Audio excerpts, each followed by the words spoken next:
Renaissance. There won't be any literature student who haven't heard the term Renaissance yet. A period from 14th century to 16th century is known as the period of Renaissance for the revival of classical Greek, Roman art forms and styles. Renaissance is a French word originated from Latin, and this word means rebirth. Actually, it refers to the rebirth of art.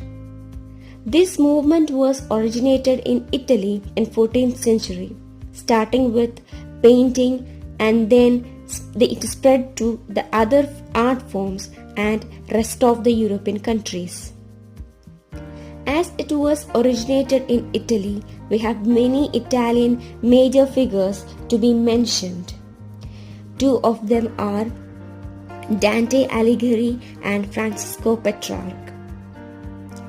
Two major incidents which played a great role in shaping the Renaissance are invention of printing press and the establishment of Tudor Dynasty.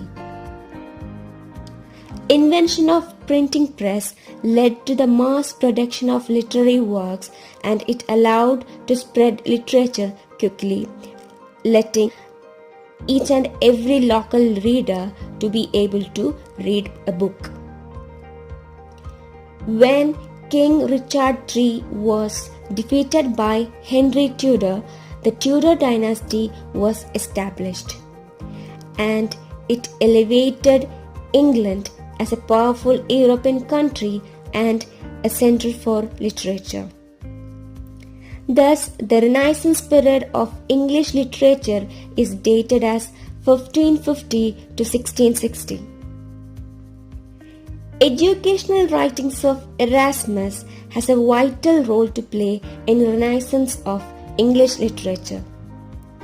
Erasmus had views to the Renaissance humanism too. Shakespeare is another figure who contributed a lot to Renaissance, like creating new style of drama writing, creating characters with psychological complexity, etc. One of the important philosophy of Renaissance is Humanism. Humanists studies classical antiquity and the intellectual adoption of its philosophies, centered on the important role of humans in the universe. The second most important philosophy is metaphysics, a branch of philosophy concerned with explaining the fundamental nature of being and the world that encompasses it.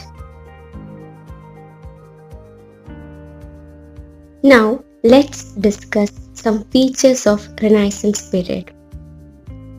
The first one is Spenserian stanza. It is a fixed verse form invented by Edmund Spenser for his epic poem, The Faerie Queene. Later on, many poets started composing poems with this form.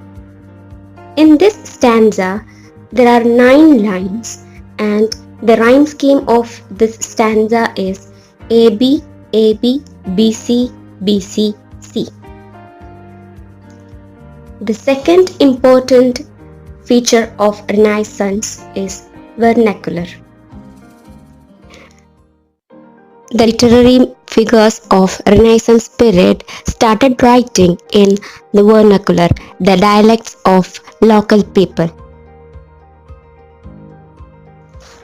This way, literary works became more familiar to the natives. The period of Renaissance is anthropocentric. Anthropocentric means believing human beings to be the central or most significant species on the planet, or the assessing reality through an exclusively human perspective. This is all for now. We shall discuss Renaissance and Renaissance in English literature in detail in next video. Thank you for watching.